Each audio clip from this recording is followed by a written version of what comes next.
विद्या चाय की प्याली लेकर मनोहर के पास गई और आवाज लगाई, आप उठ जाते, ये आपकी चाय लाई थी। रख दे मेज पर, पी लूंगा। मैं नहीं चाहता सुबह सुबह तेरा मनहूस चेहरा देखकर अपना पूरा दिन खराब करूं। चल जा, मेरे लिए गर्म गर्म आलू की कचौड़ी बनाकर रख। शक्ल अच्छी नहीं है तो खाना तो अच्छा बना ही दिया कर, मनहूस कहीं की। मनोहर की रोजाना की आदत थी विद्या को परेशान करने की और ताने देने की। विद्या देखने में एक सीधी सादी साधारण सी महिला थी। बहुत ज्यादा ऊपरी सुंदरता नहीं कह सकते, पर उसका मन बहुत सुंदर था। वो कभी भी मनोहर की बातों का बुरा नहीं मानती थी, बल्कि कहीं ना कहीं वो अपने अंदर ही दोष ढूंढती थी। इसका भी एक कारण था कि शादी के 15 साल बाद भी विद्या मां नहीं बन पाई थी। मनोहर का विद्या के प्रति नफरत का एक ये कारण भी था। मेरे ही कर्म फूटे थे जो तेरे से ब्याह हुआ। अम्मा की मति मारी गई थी जो उन्होंने तुझे मेरे लिए पसंद कर लिया। न शक्ल तेरी सुंदर है और ना ही तू मुझे औलाद का सुख दे पाई। अरे, तो इसमें विद्या का क्या दोष है? डॉक्टरनी को सारे चेकअप करवा दिए, अब ये बेचारी अभी तक मां नहीं बन पाई, तो इसमें इसकी क्या गलती है? अम्मा, तू मेरी मां होकर विद्या का पक्ष लेती हो। कौन मां भला अपने बेटे की जगह बहू को महत्व देती है? आखिर कौन से लाल लगे हैं इसमें जो इस पर इतना प्यार उड़ेलती रहती हो? विद्या को तेरे बापू बहू ने ही अपनी बेटी बनाकर लेकर आए थे, उसे हर वक्त कोसना बंद कर। मनोहर गुस्से में पैर पटकता हुआ चला जाता है। विद्या रोने लगती है। उसकी सास कांता उसे चुप कराती है। अम्मा, मैं क्या करूं? मैं मां नहीं बन पाई। मैं कैसी बहू हूं जो इस परिवार को कोई सुख नहीं दे पाई। वही गांव में मनोहर का एक दोस्त बिरजू रहता था। मनोहर घर से जब भी गुस्से में निकलता तो बिरजू के घर जाकर बैठ जाता। क्या हुआ? इतना गुस्से में क्यों है? वही यार, रोज सुबह सुबह उस मनहूस विद्या का चेहरा देख देख कर मैं तंग आ गया हूं। समझ नहीं आता क्या करूं। बापू और अम्मा ने जबरदस्ती ब्याह कर दिया उसका मेरे साथ, जिसकी सजा अब मैं भुगत रहा हूं। न उसकी शक्ल है, न वो मां बन सकती है। ऊपर से अम्मा उसे और सिर पर चढ़ाकर बैठी है। जीजा जी, ये भाभी ने चाय भिजवाई है। अरे सीमा, तू क्यों लाई ये चाय? तेरी भाभी कहाँ है? जीजा जी, वो मुन्ना को नहला रही है, इसलिए उन्होंने बोला कि मैं आपको चाय पहुंचा दूं। सीमा की सुंदरता को देखकर मनोहर मंत्रमुग्ध हो जाता है और सीमा को लगातार देखता रहता है। मनोहर, ओ मनोहर, कहाँ खो गया? ये ले चाय पी ले। ये कौन है बिरजू? इसे पहले तो कभी नहीं देखा। ये मेरी साली है, कल ही शहर से आई है, 10वीं पास है। सीमा को देखकर मनोहर के मन में न जाने कौन कौन से ख्याल आने लगते हैं। अब वो रोजाना ही किसी न किसी बहाने बिरजू के घर आ जाता था और जानबूझकर धीरे धीरे वो सीमा को अपनी तरफ आकर्षित करने लगा। सीमा, तुम देखने में बहुत खूबसूरत हो। तुम्हारी आंखें, तुम्हारे बाल सचमुच बहुत खूबसूरत हैं। आप तो मेरी यूं ही मुफ्त की तारीफ करते रहते हो। कभी काजल बिंदी हार तो उपहार में लाए नहीं, अपनी विद्या को ही लाकर देते होगे। अरे बस इतनी सी बात, कल देखना तुम्हें गहनों में न लाद दूं तो मेरा नाम मनोहर नहीं। हाँ। अगले दिन मनोहर घर में जुड़े हुए सारे पैसों से सीमा के लिए गहने और उपहार खरीद लेता है। ये हार तो सचमुच बहुत खूबसूरत है, और ये चांदी की पायल, मेरे लिए इतने सुंदर गहने। पर मेरे लिए इतने गहने क्यों लाए हो तुम?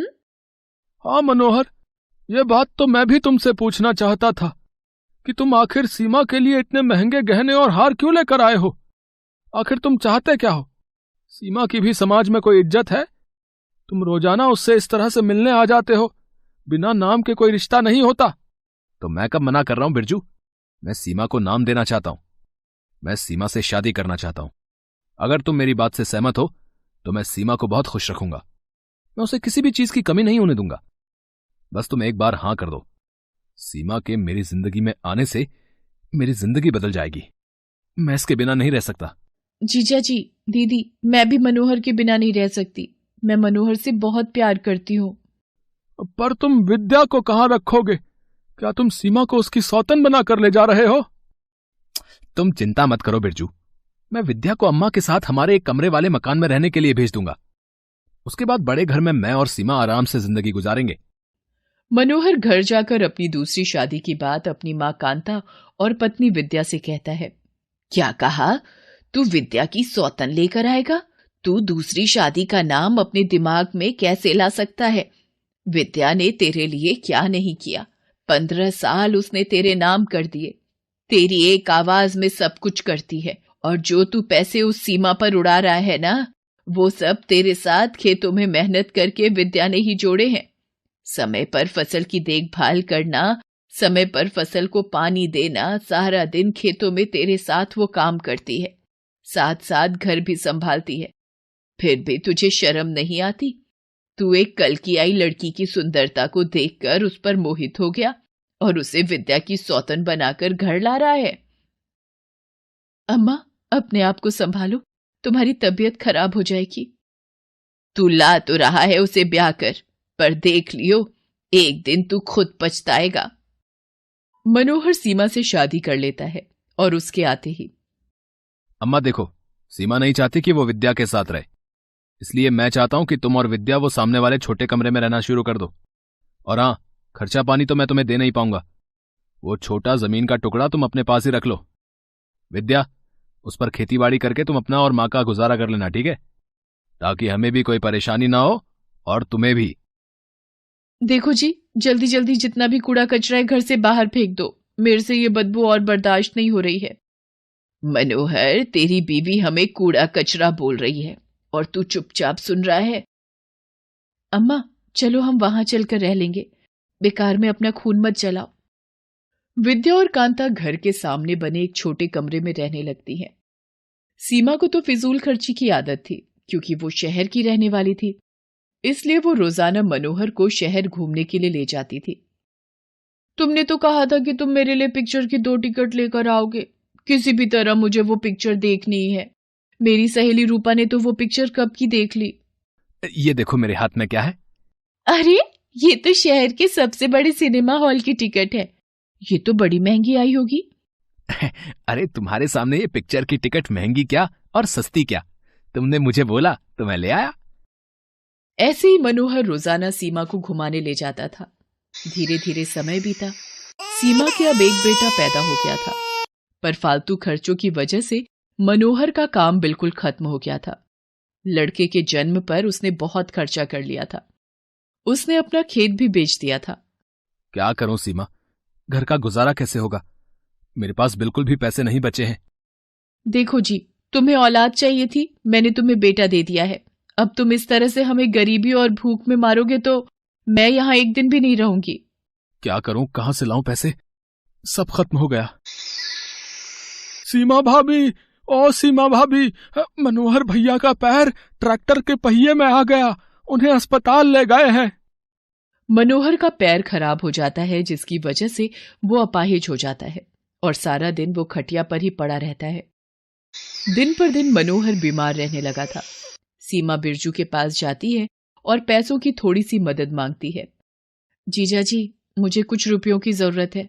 आपको तो पता है मनोहर की तबीयत ठीक नहीं रहती है। घर का गुजारा करना मुश्किल हो रहा है। अगर आप थोड़ी मदद कर देते तो। देख सीमा, मनोहर से शादी करने का निर्णय तेरा था, अब परेशानी भी तुझे ही खुद झेलनी पड़ेगी। हम तेरी कितने दिन मदद कर लेंगे बता? पिछले हफ्ते भी तू मुझसे 500 रुपए उधार मांग कर ले गई थी। अब मुझे माफ कर। सुनो जी, मुन्ना भूखा है, इसे दूध कहाँ से ला कर दूं? मेरी छाती तो बिल्कुल सूख गई है, दूध भी नहीं उतर रहा। कुछ खाऊंगी नहीं तो छाती से दूध कैसे उतरेगा? शायद ये मेरे कर्मों की सजा है। मैंने अम्मा और विद्या के साथ बहुत गलत किया। तभी विद्या आ जाती है। उसके हाथ में भोजन की थाली और लोटे में दूध था। ये लो सीमा, तुम्हारे और मनोहर के लिए रोटी और दाल लाई थी, और ये दूध मुन्ना को पिला दो। दीदी, आपने हमारे लिए इतना सोचा। मैं ये सब मुन्ना के लिए कर रही हूं। ये तो मासूम है। तुम दोनों के किए की सजा ये बच्चा क्यों भुगते? तुम दोनों में से किसी को भी कुछ हो गया तो ये अनाथ हो जाएगा। इसलिए अब से जब तक मैं जिंदा हूं, तुम्हारा और तुम्हारे परिवार का पूरा खर्चा मैं उठाऊंगी।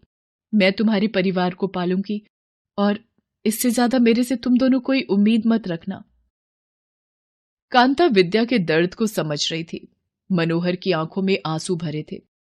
उसने विद्या के होते हुए भी सीमा से दूसरी शादी की, पर आज मुश्किल घड़ी में जब सबने मनोहर और सीमा से मुंह मोड़ लिया, तो विद्या ही थी जिसने उन दोनों का हाथ थामा और उनके परिवार को बर्बाद होने से बचा लिया।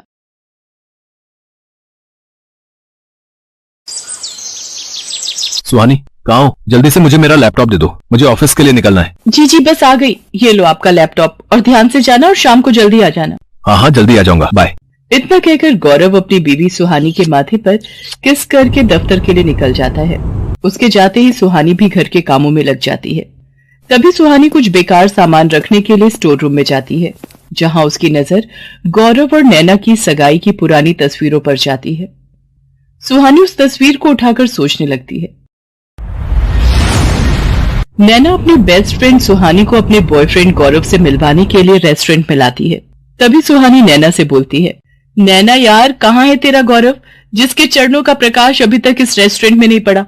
कब से इंतजार कर रहे हैं। अरे आते ही होंगे, थोड़ा सब्र कर ले, मैं कॉल करती हूँ उनको। इतना कहकर नैना जैसे ही गौरव को फोन करने लगती है, तभी गौरव वहां पर हाथों में फूलों का गुलदस्ता लेकर आता है और नैना को देते हुए बोलता है, सॉरी स्वीट हार्ट, मैं लेट हो गया। रास्ते में कार खराब हो गई थी तो कैब बुक करके आया हूँ, इसीलिए लेट हो गया, सॉरी। इट्स ओके, हम भी अभी आए हैं। झूठ बोल रही है ये, 1 घंटे से वेट कर रहे हैं। सुहानी कुछ भी मत बोल। गौरव, ये मेरी बेस्ट फ्रेंड सुहानी है। हेलो सुहानी। हाय, मुझे भूख लग रही है, कुछ ऑर्डर कर सकते हैं? हाँ हाँ बिल्कुल। इतना कहकर गौरव वेटर को बुलाता है और ऑर्डर देता है। सुहानी को गौरव पहली ही नजर में काफी आकर्षक लगता है। वो नजरें भर कर उसे देखते रह जाती है। कुछ देर बाद खाना खा पी कर सब वापस जाने लगते हैं। तभी गौरव, नैना रुको, जो तुम्हारे लिए लेकर आया था वो देना ही भूल गया। ये प्लेटिनम की गले की चेन है, तुम्हें चाहिए थे ना? वाओ, ये कितनी खूबसूरत है। तुमसे कम खूबसूरत है। ध्यान से जाना और हाँ पहुंचकर कॉल कर देना। और आपसे मिलकर भी अच्छा लगा सुहानी, बाय। इतना कहकर गौरव वहां से चला जाता है। नैना और सुहानी वापस अपने अपने घर आते हैं। कुछ ही दिनों में नैना के घर वाले अपनी बेटी की शादी की तारीख निकलवाते हैं। शादी की शॉपिंग और शादी के छोटे मोटे फंक्शन के दौरान सुहानी की मुलाकात कई बार गौरव से होती है और दिल ही दिल में सुहानी गौरव को चाहने लगती है। सुहानी इतना सोचकर उस तस्वीर को वहीं छोड़कर स्टोर रूम से बाहर आते हुए खुद से कहती है, नहीं नहीं, जो आज तक नहीं हुआ वो अब भी नहीं होगा। गौरव जी को कभी मेरी सच्चाई मालूम नहीं होगी कि उनकी बीवी बनने के लिए मैंने बहुत कुछ किया है और फाइनली वो मुझे मिल गए हैं जो मुझे चाहिए था। सुहानी इतना बोल ही रही होती है कि तभी उसकी सास माला वहां आकर कहती है, अरे बहू क्या हो गया, अकेले में कौन से भजन गा रही है? नहीं नहीं माँ जी, कुछ भी नहीं, आप आ गई मंदिर से, चाय लाऊं आपके लिए? हाँ, और साथ में थोड़ी मट्ठी भी ले आना। जी माँ जी ठीक है।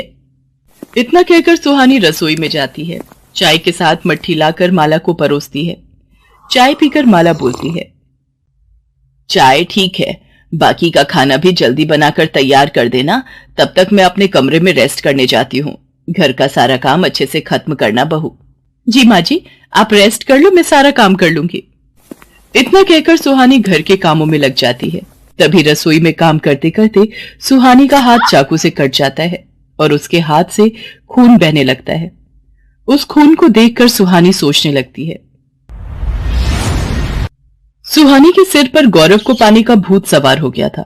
एक रात बेड पर लेटे हुए सुहानी अपने फोन में गौरव की फोटो देखती है और खुद से कहने लगती है, गौरव तुम नहीं जानते मैं तुमसे कितना प्यार करने लगी हूँ। जिस तरह तुम नैना का ख्याल रखते हो, उसकी हर छोटी बड़ी जरूरत को पूरा करते हो ना, वो सब कुछ मुझे चाहिए। फिर चाहे मुझे मेरी दोस्त नैना को इस दुनिया से हमेशा के लिए रफा दफा क्यों न करना पड़े, मैं कदम पीछे नहीं करूंगी, बस मुझे तुम्हारी पत्नी बनना है। जैसे जैसे नैना गौरव की शादी के दिन पास आ रहे थे, वैसे वैसे सुहानी का पागलपन दिन पर दिन बढ़ रहा था। ऐसे ही शादी से कुछ दिन पहले सुहानी नैना को अपने घर बुलाती है। सुहानी, क्या हुआ, तुमने अचानक मुझे यहाँ क्यों बुलाया, कोई बात है क्या? नैना, मुझे तुमसे कुछ जरूरी बात करनी है। हाँ कहो, क्या हुआ? नैना, मैं एक लड़के से बहुत प्यार करती हूँ, इतना कि मैं उसके प्यार के लिए कुछ भी कर सकती हूँ और मैं चाहती हूँ कि मेरी शादी जल्दी से उस लड़के से हो जाए। पर क्या सुहानी, बोलना, पर कोई है जो मेरे प्यार के बीच में आ रहा है। कौन है सुहानी, मैं बात करूं उससे, बोल। और कोई नहीं बल्कि मेरी दोस्त नैना, तुम खुद हो। तुम जानती हो मैं किससे प्यार करती हूँ? गौरव से, और उसे पाना जिद है मेरी। इसलिए अब वक्त आ गया है कि तुम इस दुनिया को अब टाटा बाय बाय बोल दो। इससे पहले कि नैना सुहानी को कुछ कह पाती, सुहानी एक तीखे चाकू से नैना के दिल को चीर देती है और नैना की वहीं मौत हो जाती है। जिसके बाद सुहानी नैना की लाश को घर के बाहर गार्डन में दफना देती है और नैना की कार को ड्राइव करके खाई तक ले जाती है और वहां से कार को नीचे धकेल देती है। जिसके बाद सुहानी पुलिस को फोन करके वहां बुलाती है। नैना के घर वालों और गौरव को जब नैना के एक्सीडेंट की खबर मिलती है तो सभी इस हादसे की जगह पर आते हैं और पुलिस की जांच के दौरान बॉडी न मिलने पर नैना के केस को मौत और एक्सीडेंट बताकर फाइल बंद कर दी जाती है।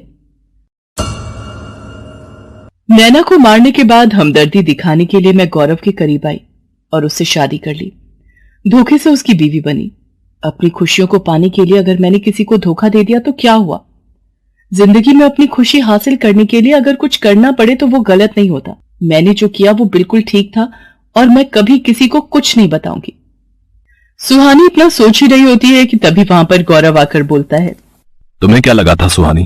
तुम मुझे बताओगी नहीं तो मुझे पता नहीं चलेगा। अब क्या पता चल गया? मैंने तो आपसे कुछ नहीं छुपाया। आप किस बारे में बात कर रहे हैं? यही कि आज संडे है यार, आज ऑफ है ऑफिस का और मैं खामखा तैयार होकर ऑफिस के लिए निकल गया, पर थोड़ी आगे जाकर मुझे याद आ गया और मैं वापस आ गया। वैसे तुम्हारे चेहरे का रंग क्यों उड़ा हुआ है? कुछ नहीं, मैं बहुत प्यार करती हूँ आपसे। मैं भी बहुत प्यार करता हूँ जान। चलो अब रेडी हो जाओ, घूमी घूमी करने चलें। सुहानी जल्दी से तैयार हो जाती है और दोनों घूमने के लिए बाहर चले जाते हैं और सुहानी के धोखे से बनी बीवी होने का सच किसी को पता नहीं चलता। रोहन बेटा, कृष्णा का फोन आ रहा है। बहुत दिनों से उसने एक रिश्ता बताया हुआ है तुम्हारे लिए। ऐसा करते हैं कल चलते हैं। ओफो पापा, इतनी जल्दी भी क्या है? अभी तो मेरी घूमने फिरने की उम्र है। ये शादी के नाम पर बेड़ी से मत बांधिए मुझे। चुप कर जा रोहन, कृष्णा तेरी बड़ी बहन है। उसने कुछ सोच समझ कर ही ये रिश्ता बताया होगा ना। तुझे पता है कानपुर के जाने माने लॉयर हैं लड़की के पापा, और लड़की भी लॉ पढ़ रही है। एक बार चल के तू देख तो ले, अगर लड़की पसंद ना आए तुझे तो रहने देंगे, ठीक है? ये सच था कि रोहन फिलहाल शादी नहीं करना चाहता था, लेकिन फिर भी अपने माता पिता के जोर देने पर वो अगले दिन लड़की के घर चला गया। लड़की का नाम कीर्ति था। कीर्ति के पिता कितने बड़े आदमी थे ये उनका घर देखकर ही पता चल रहा था। दीदी यार, ये कहां से लेके आई हो? इनकी हैसियत देखकर तो नहीं लगता कि ये हमसे रिश्ता जोड़ेंगे। फालतू में बेइज्जती हो जाएगी। तू चुप कर। लड़की के पिता तेरे जीजा जी को बहुत मानते हैं और तेरी फोटो देखने के बाद इन्होंने ही बात शुरू की थी। तो तू फालतू की बातें मत सोच और चुपचाप बैठा रह, समझा? रोहन की बहन कृष्णा बिल्कुल ठीक कह रही थी। असल में रोहन पहली नजर में ही कीर्ति के पिता को पसंद आ गया था और अब बारी कीर्ति को पसंद करने की थी। दीदी ये तो नहीं, मैं इससे शादी नहीं करूंगा। इतना कहकर रोहन गुस्से से उठा और वहां से बाहर चला गया। असल में कीर्ति का रंग काफी दबा हुआ था। रोहन ने कीर्ति का चेहरा देखने के बाद उसके बारे में कुछ और जानने की कोशिश तक नहीं की। रोहन को जाते देखकर कीर्ति की आंखों से आंसू बहने लगे। रोहन सीधा जाकर अपनी गाड़ी के पास खड़ा हो गया। तभी उसकी बहन कृष्णा वहां आई और उससे बोली, रोहन तू पागल है क्या? ऐसे उठकर क्यों चला आया वहां से? कैसा लगा होगा कीर्ति को और उसके पापा को भी? अच्छा, उन लोगों की परवाह है तुम्हें और अपने भाई की बिल्कुल भी नहीं।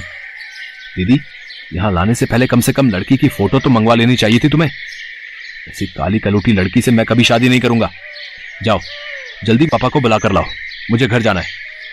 जरा ठंडे दिमाग से सोच रोहन, कीर्ति कोई साधारण लड़की नहीं है। तुझे याद है तेरे जीजाजी की कंपनी पर वो फ्रॉड का केस हो गया था? उस केस को कीर्ति के पापा ही लड़ रहे थे।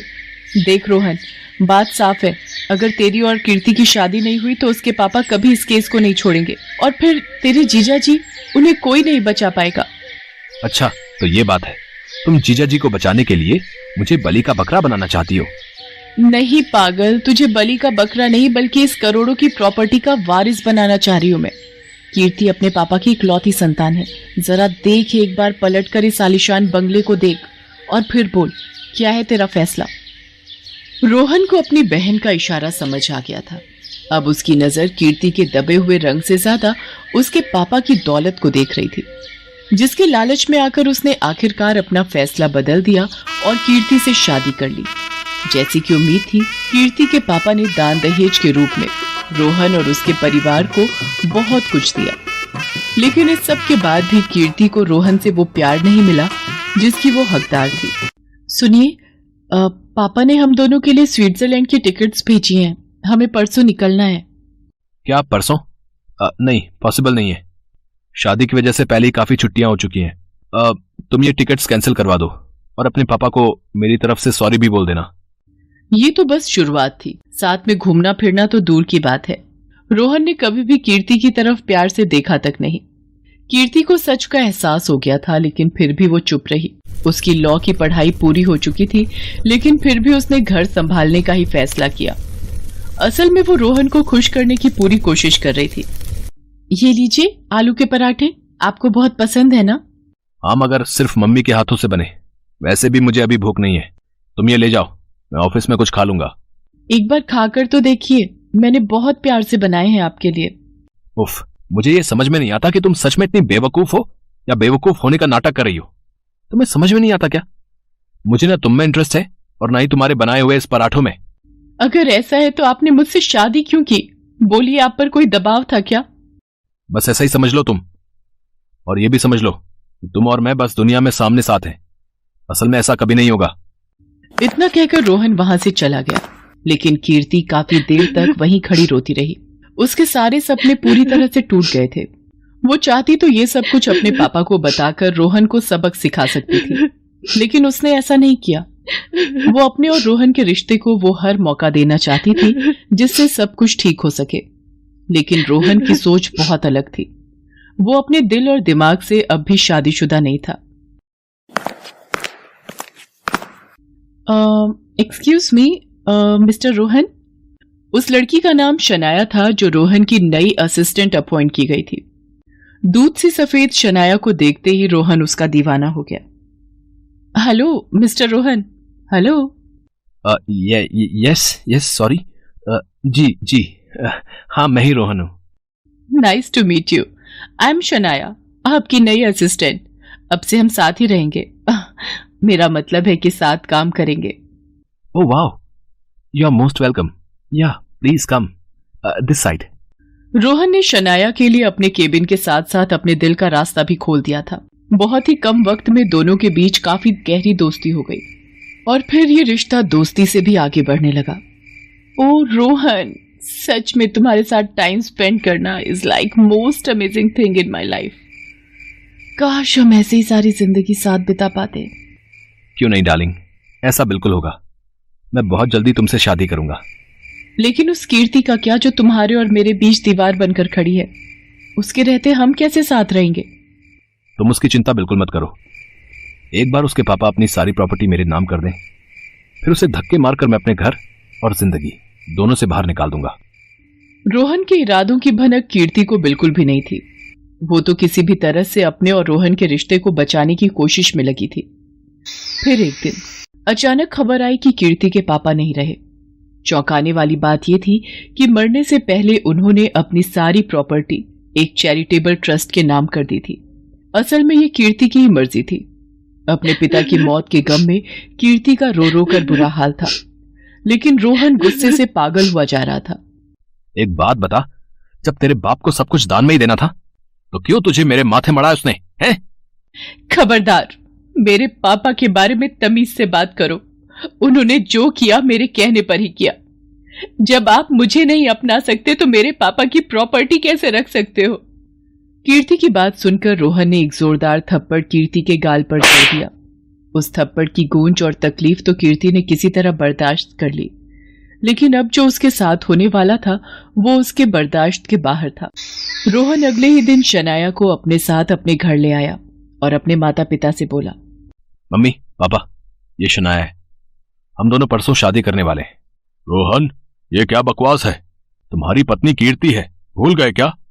नहीं पापा, वो मेरी पत्नी नहीं, सिर्फ एक बोझ है जिसे दीदी की खातिर मैंने अपने सिर पर उठा लिया।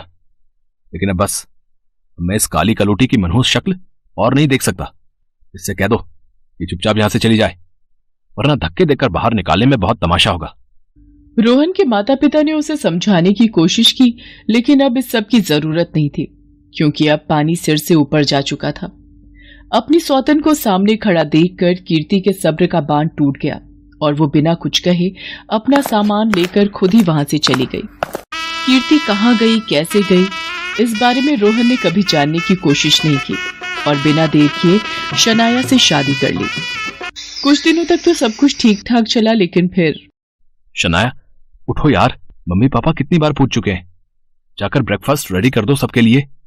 ओह गॉड, रोहन अपने मम्मी पापा को बोलो कि मैं उनकी नौकर नहीं हूँ। अगर भूख लगी है तो खुद कुछ बनाकर खा ले, मुझे अभी और सोना है। शनाया ये क्या बोल रही हो तुम? मैं शुरू से इग्नोर कर रहा हूं, इसका मतलब ये नहीं कि तुम जो चाहो वो करोगी।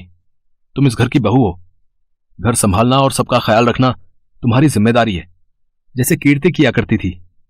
क्या कहा तुमने? वो कीर्ति, उसकी और मेरी बराबरी तुम कर भी कैसे सकते हो रोहन? एक मिनट, कहीं ऐसा तो नहीं जैसे उससे तुम्हारा मन भर गया था वैसे ही अब मुझसे भी मन भर गया है? ओके, पर एक बात अच्छे से समझ लो रोहन, वाकई मेरी और उस कीर्ति की कोई बराबरी नहीं है। वो तो बहुत आसानी से तुम्हें छोड़कर चली गई, पर मैं ऐसे नहीं जाऊंगी। रोहन और शनाया के बीच हर रोज झगड़े होने लगे थे, जिसके बाद रोहन को हर पल कीर्ति की याद आ रही थी। उसने कीर्ति को ढूंढने की बहुत कोशिश की, पर वो उसे कहीं नहीं मिली। फिर एक दिन, माय लॉर्ड, ये आदमी मुझ पर बहुत अत्याचार करता है। इसके माँ बाप भी मुझे सारा दिन खरी खोटी सुनाते हैं। भगवान के लिए मुझे इससे तलाक दिलवा दीजिए, लेकिन वो सब भी जो मेरा हक है। मिस्टर रोहन, आपकी तरफ से वकील कौन है? कोई नहीं है सर, मेरे पास वकील करने के लिए पैसे ही नहीं है। इस औरत ने मुझे बर्बाद कर दिया है, मुझे कहीं का नहीं छोड़ा इसने। ये कहकर रोहन फूट फूट कर रोने लगता है। तभी कोर्ट रूम में काला कोट पहने कीर्ति दाखिल होती है और जज से कहती है, योर ऑनर, मैं कीर्ति, मैं हूं इनकी वकील। मेरे पास इस बात के पूरे सबूत है कि असल में इन दोनों की शादी ही गैर कानूनी थी, इसलिए अब तलाक का तो कोई सवाल ही नहीं उठता। क्यों, मैं ठीक कह रही हूं ना मिस्टर रोहन? कीर्ति को सामने देखकर रोहन कह तो कुछ नहीं सका, लेकिन उसकी आंखों से बहते आंसू बहुत कुछ बयां कर रहे थे। उसके अंदर का पछतावा भी और कीर्ति के लिए पहली बार महसूस हो रहा प्यार भी।